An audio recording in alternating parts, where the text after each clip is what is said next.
wildfires, heat, and giant hail as Italy grapples with extreme weather. The country has been hit by a series of severe weather events, including fires that have destroyed homes and forests, heat waves that have triggered health alerts, and hailstorms that have damaged crops and cars. Russia's Shoigu in rare North Korea visit. Russian and Chinese delegations are the first to visit after the country shut borders due to the pandemic.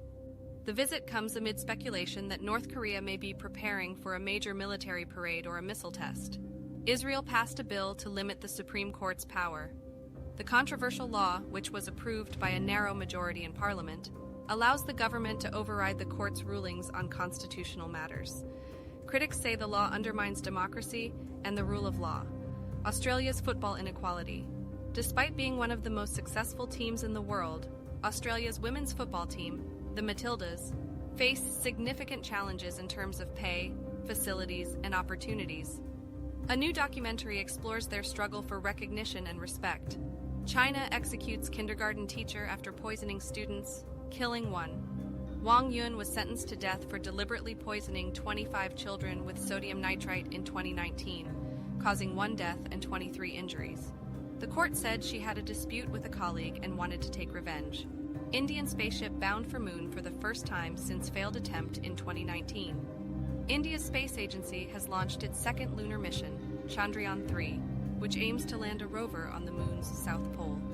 The mission follows the unsuccessful landing of Chandrayaan-2. Dozens of whales die in mass stranding in Western Australia. A pod of 55 long-finned pilot whales was found stranded on a remote beach near Augusta. Authorities said 38 whales had died and 17 were still alive but in poor condition. The cause of the stranding is unknown. Ecuador police stormed jails to free guards held hostage by inmates.